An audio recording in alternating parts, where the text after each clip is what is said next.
Բարև ձեզ, Արարատ հեռուստաընկերության եթերում շտապ օգնություն հաղորդաշարն է, մենք խոսում ենք բազմաթիվ հիվանդությունների եւ միակ առողջության մասին, հարգելի հեռուստադիտողներ, մենք աշխատում ենք ուղիղ եթերում, ձեզ նույնպես տալով հնարավորություն մասնակցելու մեր հաղորդմանը, հիշեցնեմ ձեզ շատ լավ ծանոթ մեր հեռախոսահամարը 54 89 34 եւ էլեկտրոնային փոստի հասցեն շտապ օգնություն շնիկ ararat.gov.am գրեք, զանգահարեք եւ ուղղեք ձեր հարցը այսօրվա մեր հյուրին, իսկ այսօր մեր տաղավարում է վնասվածքաբան օրթոպեդ բժշկական գիտությունների դոկտոր պրոֆեսոր Իզմիրյան բժշկական կենտրոնի գործադիր տնօրեն Արմեն Չարչյանը եւ մենք խոսելու ենք վնասվածքաբանության եւ օրթոպեդիայի ամենատարածված կարևոր խնդիրներից մեկի մասին, որի լուծումը տրվում է էնդոպրոթեզավորմամբ։ Ինչ է էնդոպրոթեզավորումը, երբ եւ ինչպես է այն կատարվում, մեր եւ ձեր հարցերին կպատասխանի պարոն Չարչյանը։ Բարև ձեզ, պարոն Չարչյան։ Շատ շնորհակալ եմ, ես գիտեմ, որ դուք շատ զբաղված եք, որ ժամանակ տրամադրեցիք նաեւ մեր հաղորդմանը հյուր գալու համար։ Պարոն Չարչյան, իհարկե վնասվածքաբանությունն ու օրթոպեդիան շատ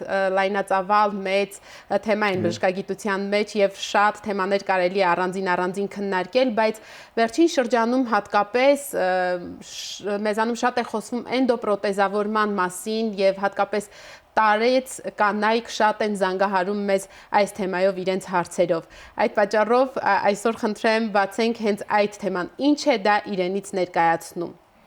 Նախ տվեք շնորհակալություն հայտնել ձեզ հրավերքի համար, դա ինձ համար իրոք եւ պատիվ էր եւ պատասխանատվություն ձեր ուղիղ եթերում ելույթ ունենալը։ Իսկ էնդոպրոթեզավորումը դա հենց վերցանենք բառը էնդո ներքին եւ պրոթեզավորում արհեստական օրգանի կիրառում, արհեստական հոդի կիրառում տվյալ դեպքերում Խոսքը միայն հոդի մասին է։ Խոսքը միայն հոդի մասին է էնդոպրոթեզա։ Կան տարբեր այլ էնդոպրոթեզներ, անոթային էնդոպրոթեզներ եւ այլն, բայց տվյալ դեպքում վնասվածքաբանության եւ օրթոպեդիայի մեջ երբ ասում ենք էնդոպրոթեզավորում, հասկանում ենք հոդերից որևէ մեկի, հիմնականում խոշոր հոդերի, կոնքազդրային հոդի, ծնկան հոդի, նաեւ ուսահոդի փոխարինումը վնասված կամ ախտահարված հոդերի փոխարինումը արհեստական հոդերով։ Այո։ Դա էնդոպրոթեզավորումն է, ասեմ որ Ինչն է բերում դրա անհրաժեշտությանը, պարոն Չարչյան։ Դրա անհրաժեշտությանը բերում է երկու պատճառ։ Առաջինը դա ծանր վնասվածքներն են, որ անվերականգնելի փոփոխություններ են առաջացնում հոդերում եւ հնարավոր չի լինում հոդը վերականգնել այնպես, որպեսզի նա բնականon ծառայի տվյալ անձնավորությանը։ Եվ բաց եւ փակ վնասվածքները։ Եվ բաց եւ փակ վնասվածքները, կոտրվածքները, տվյալ դեպքում եթե խոսում ենք կոնքազդրային հոդի մասին կամ ծնկան հոդի մասին, ապա այնպիսի կոտրվածքներ, որտեղ որ տեղի ունենում ոսկրային նյութի կորուստ, ոսկրային նյութի անվերադարձ վնասվածք եւ անգամ սերտաճելուց հետո այդ հոդը ի վիճակի չի լինում ֆունկցիոնալ տեսանկյունից եւ չի կարողանում ծառայել տվյալ անձնավորությանը։ Եվ երկրորդը դա հիմնականում դեֆորմացնող օստեոարտրոզներն են։ Ժողովրդի լեզվով ասած աղերի կուտակումները, որի հետևանքով որ հոդերը դեֆորմացիայի են ենթարկվում, կորցնում են իրենց կոնգրուենտությունը, համապատասխանությունը եւ այդ պատճառով ինչպես նաեւ կորցնում են իրենց աճառային շերտը, բացվում է ոսկրը, իսկ ցավային ռեցեպտորները գտնվում են ոսկրի մեջ, աճառային շերտը ինքնին ցավային ռեցեպտոր չի պարունակում եւ ոսկրի բաց մակերեսները շփվելով միմյանց հետ խիստ անհաղթահարելի ցավ են առաջացնում մարդու մոտ եւ մարդը չի կարողանում քայլել։ Այդպիսի ես մուլտֆիլմ հիշեցի շատ մանկական տեսանկյունից Ջրահարսը, երբ որ ասում էր ամեն քայլ ցավ է, ամեն քայլ ցավ է, այդ նույնպես տվյալ դեպքում հիվանդի մոտ ամեն քայլ ցավ է լինում եւ չի կարողանում շարժվել, չի կարողանում իր կենսակերպը ապահովել, որի պատճառով որ արդեն հարակից այլ հիվանդություններ են առաջանում, սիրտանոթային հիվանդության, որտեղ ֆիզիկական ակտիվության խիստ անկում է լինում,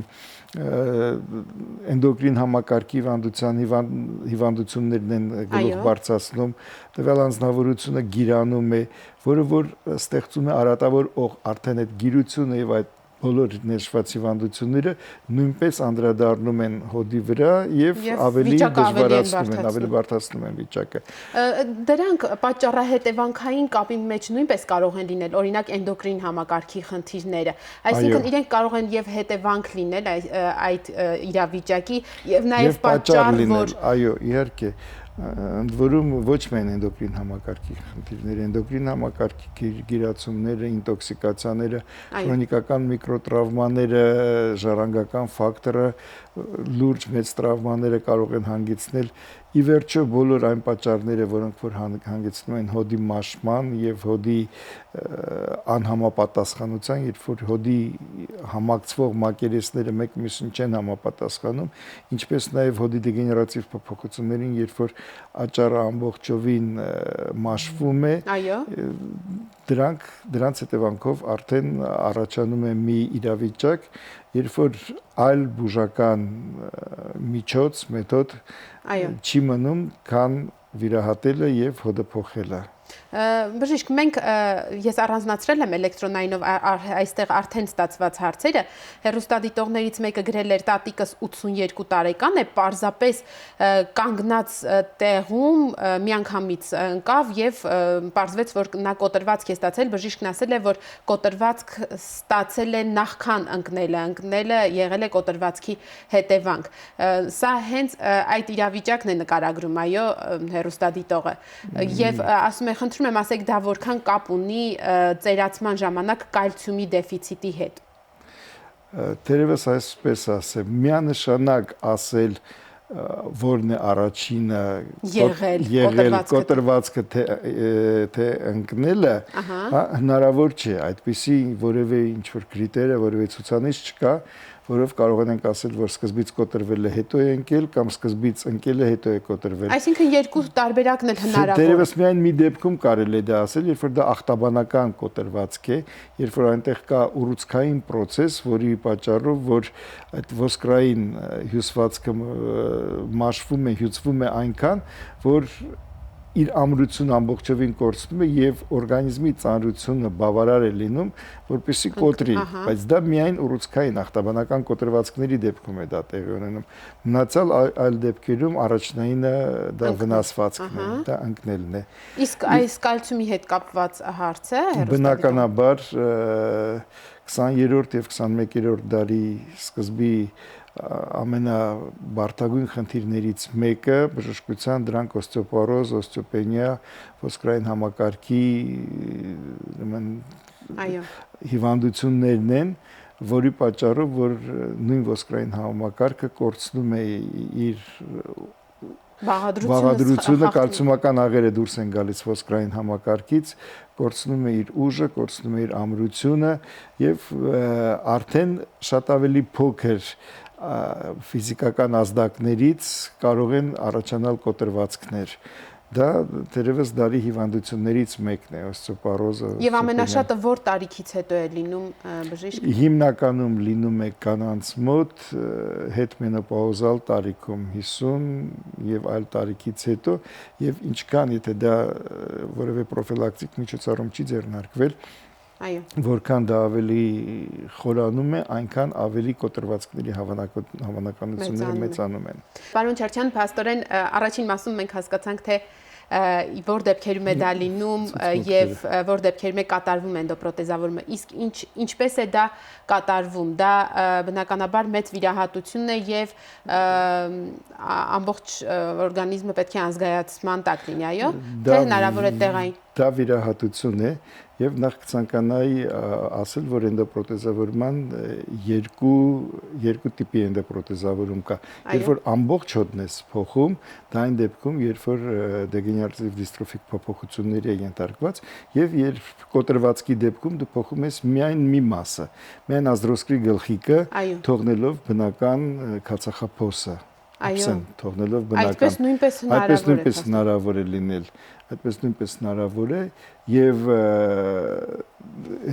տեխնիկան մոտավորապես հետևյալն է։ Մոտավորապես 10-12 սանտիմետր կտրվածքով, դա բավականաչափ փոքր է, հասնում ենք հոտ, հեռացնում ենք ազդրոսկրի գլխիկը, ապա մշակում ենք կացախափոսը, մշակում ենք այնպես, որ նա իդեալականին մոտ կիսասֆերա լինի, կիսագունդ լինի։ Եվ ապա այդ գնդի մեջ ներ ենք դնում արդեն արհեստական հոդը, բաղադրիչներից մեկը, որը որ երկու մեխանիզմով է ֆիքսվում։ Առաջինը press fit, երբ որ ուղղակի մեխում ենք, մխրճում ենք ոսկրի մեջ եւ պտուտակներով ամրացնում ենք։ Եվ դրանից հետո դնում ենք արդեն երկրորդ բաղադրիչը, պոլիէթիլենային ներսի ներդիրը, որպես աճառային հյուսվածք։ Որպես աճառային հյուսվածք, շատ ճիշտ ասեցիք, շատ գրագետ ասեցիք, աճառային հյուսվածքին փոխարինող հյուսվածք, ապա մշակում ենք ազդրոսկրի խողովակը, ներ ենք դնում ոտիկը, էնդոպրոթեզի ոտիկը եւ ապա ոտիկի վրա ամրացնում ենք գլխիկը եւ հոդախախտը ուղղում ենք։ Երկու կոմպոնենտները իրար հետ, կացախափոսային եւ ազդրային կոմպոնենտները իրար հետ, որևէ կապող բան չկա։ Կապողը դա հիմնականում մկաններն են։ Եվ ասեմ, որ վիրատության ընթացքում մենք որևէ մկան չենք կտրում, մենք կտրում ենք ընդամենը 3 ջիլ, մկանի ջիլ, որոնք որ հետագայում վերականգնում ենք։ Սովորաբար վիրատության հաջորդ օրը մենք հիվանդներին կանգնեցնում ենք, սկսում ենք քայլել, մի քանի քայլ, 1-2 քայլ անել, 3-4 օրվանից շատ ավելի ակտիվ է քայլվում։ Հիվանդները 10 օր, 11 օր մնում են հիվանդանոցում մինչև վերքի վերջնական ապաքինումը, 1-1.5 ամիս քայլում են հենակներով, եւս 1-1.5 ամիս քայլում են փայտով։ 3-4 ամիս հետո նրանք լիարժեք վերադառնում են իրենց կենսակերպին, նորմալ կյանքին են վերադառնում։ Խնդրում եմ ասեք, պարոն Չարչյան, ինչպես է կատարվում այդ ընտրությունը։ Նախ ավելի շատ լինում է, որ ամբողջական հոդը փոխարինեք այդ արհեստական հոդով, թե որ միայն հոդագլխիկի միայն կոտրվածքների դեպքում ենք փոխարինում հոդագլխիկը։ Աստորեն կոտրվածքների դեպքում հոդագլխիկը կոտրվում է, իսկ կացախափոսը ինքը մնում է, ինքը վնասված չէ։ Իսկ եթե կոտրվածք չկա, բայց ասենք թե այդ մաշվածություն կա, հոդի դեգեներատիվ դիստրոֆիկ փոփոխություններ կան, դեֆարտրոզ կա, ասած, ապա փոխում ենք եւ կացախափոսը եւ գլխիկը, ազդրոսկրի գլխիկը։ Բնականաբար ավելի շատ երևի առաջին տարբերակն է։ Ոչ, ավելի շատ երկրորդ տարբերակն է լինում, որտեղ այսինքն արդիկ միայն ցավի համար բողոքում են եւ գալիս են վիրահատության։ Ոչ թե սպասում են կոտրվի հետ։ Կան հստակ ցուցմունքներ, հա։ Դա առաջինը 80%-ը դա ցավն է, նման 15%-ը դա ֆունկցիայի խանգարումն է եւ ընդամենը 5%-ը կոսմետիկան կաղությունը։ Այո։ Այդ դեպքում մենք կատարվում է վիրահատությունը, հիմնականում ցավային համախտանիշի պատճառով է կատարվում վիրահատությունը։ Հասկանալի է։ Բժիշկ, այստեղ մենք էլի ունենք հարց, ընթերցեմ հեռուստադիտողը գրում է. Բարև ձեզ, պարոն Չարչյան, խնդրում եմ ասեք, հնարավոր է երկրորդ միջամտության կարիք նույնպես լինի եւ արդյոք երկրորդ անգամ նույնպես էնդոպրոթեզ տեղադրվում է։ Ես այս հարցին ավելացնեմ, բժիշկ, նաեւ հնարավոր է, որ միաժամանակ կամ գուցե որոշ ժամանակ անց նաեւ երկրորդ հոդի խնդիր առաջանա նույնատիպ եւ երկու հոդերում էլ էնդոպրոթեզ տեղադրվի։ Ուրեմն պատասխանեմ երկրորդ հարցից, մենք շատ հիվանդներ ունենք, ես չեմ կարող ասել, դերևս մի քանի 100 հիվանդներ ունենք, որոնց որ կատարվել է երկկողմանի էնդոպրոթեզավորում։ Կատարվել է սկզբից, քանի որ նրանք ունեցել են երկկողմանի կոքսարտրոզ, սկզբից մի հոդն է կատարվել, 6 ամիս մի տարի հետո կատարվում է երկրորդ հոդի էնդոպրոթեզավորում եւ նրանք շատ լավ քայլում են։ Որևէ խնդիր չկա այդ հարցերում։ Բնականաբար ցանկացած վիրահատություն, ինչպես նաև էնդոպրոթեզավորումը ունեն իրենց որոշակի բարդությունները եւ որոշակի անհաջողությունները։ Ես կարող եմ վստահորեն ասել, որ մոտավորապես 99.6-99.7% է հաջողություն, այն 0.3% դեպքերում, 0.3-0.2% դեպքերում լինում են բարդություններ։ Ինչպես են դրանք արտահայտվում եւ հենց այդ ժամանակ է, որ կրկնակի միջամտության կարիք է զգացվում։ Թե հնարավոր է փուլ առ փուլ կատարվող վիրահատություններ, հնարավոր է փուլ առ փուլ դուրս գալ բարդությունները։ Իսկ կրկնակի վիրահատության կարիք բնականաբար լինում է, որովհետև տվյալ ցանկացած էնդոպրոթեզ դա մեխանիկական սարք է, որոնք որ իրենց այսպես ասած lifetime գործունեության ժամկետն ունեն։ Որքան է այդ ժամկետը։ Ես միշտ շատ ավելի ազնիվ եմ եղել իմ հիվանդների հետ։ Այսօր լավագույն էնդոպրոթեզներ, ես չեմ ուզում ֆիրմայի անուն տալ, որպեսզի ռեկլամա չլինի, բայց լավագույն էնդոպրոթեզները հիդրոքսիապատիտային ծածկույթով եւ այլն աշխատում են մոտավորապես 15-18 տարի, ոչ ավել։ Կան բժիշկներ, երիտասարդ եւ անփորձ բժիշկներ, որոնք որ փորձում են մտնել այդ դաշտ եւ իրենց գովազդի համար ասում են հիվանդին, ես քեզ կդնեմ ամբողջ կյանքի ընթացքում կամ 25 տարի կամ 30 տարի աշխատող պրոթեզ, դա կոռեկտ չէ հիվանդի նկատմամբ, դա ազնիվ չէ հիվանդի նկատմամբ, լավագույնները 15-18 տարի ըստ ստատիստիկայի։ Իսկ միջին որակի, ասենք, միջին որակի 10-11 տարի, 12 տարի են լինում, սակայն վստահաբար կարող եմ ասել, որ 15-18 տարի հետո երբ որ արդեն լինում է անհրաժեշտությունը, մենք փոխում ենք այդ պրոթեզները, դա կոչվում է ռևիզիոն էնդոպրոթեզավորում, մենք հանում ենք դրանք եւ դրա տեղը դնում ենք հաջորդները։ Փոքրիկ պատմական փաստորեն հին դրած էնդոպրոթեզը կարող է 15 տարի հետո 15 տարի հետո մաշվել է, կարող է հանվել եւ դրա տեղը դրվել նորը։ Այսինքն այն ոսկորը ի վիճակի է լինում նորից վերցնելու նորից ոսկրը մշակում ենք։ Նորից եք մշակում։ Իհարկե, նորից մշակում ենք ոսկրը եւ դրա համար էնդոպրոթեզավորման ամենամեծ բարդությունը, այսպես ասած, դա ոսկրային հյուսվածքի բացակայությունն է։ Դրա համար առաջնային էնդոպրոթեզը պետք է կատարել այնպես, որ հետագայում տեղ թողնել,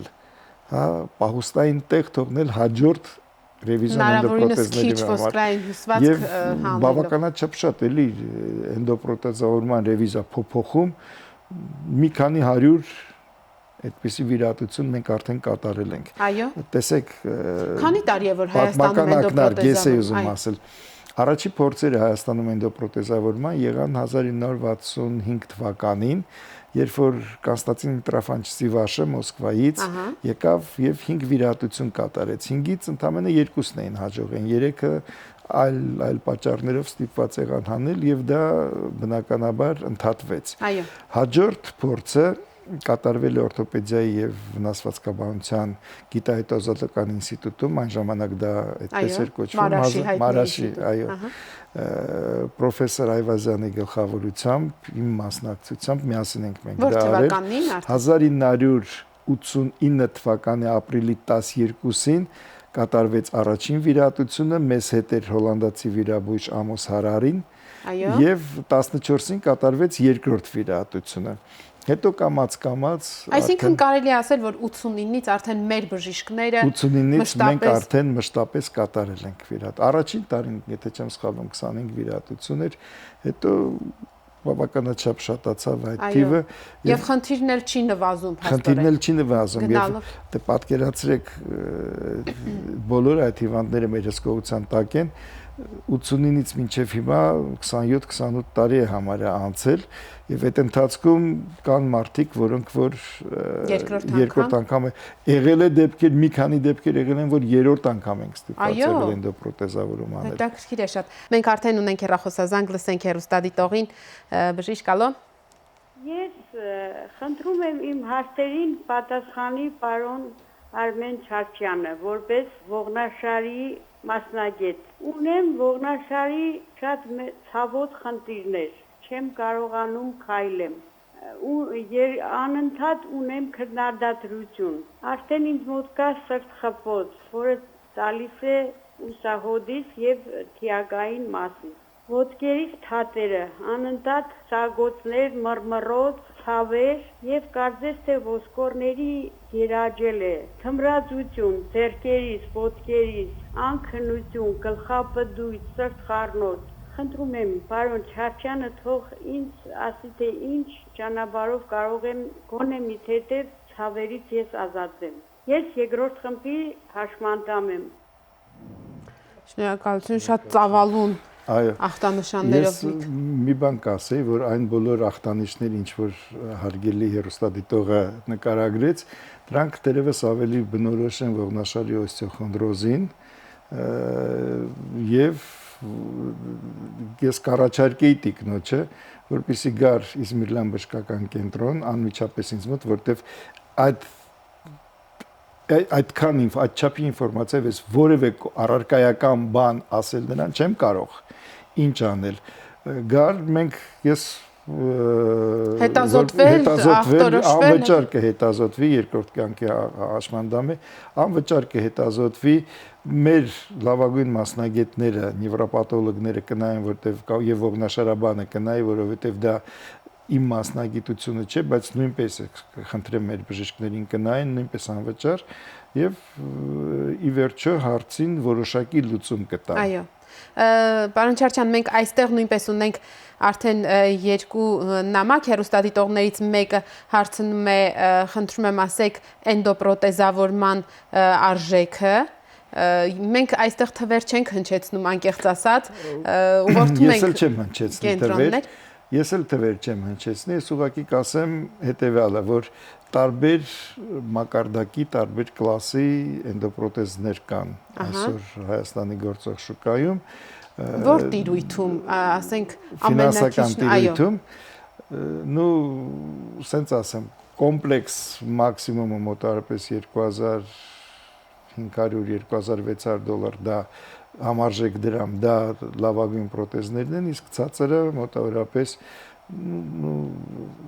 1600-ից սկսված դոլարին համարժեք դրամ, դա միայն էնդոպրոթեզի արժեք։ Իսկ ծառայությունը, վիրահատությունը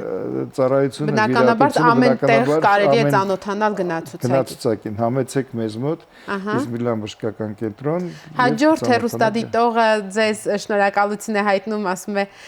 ես նրա հենց պացիենտներից եմ եղել, շատ շնորհակալ եմ, շնորհակալություն նաև ձեզ, որ հրավիրել եք Արմեն Չարչյանին։ Ես էլ եմ շնորհակալ։ Մենք ուրախ ենք նման բժշկությունը շատ շնորհակալ մասնագիտություն է։ Պաստորեն։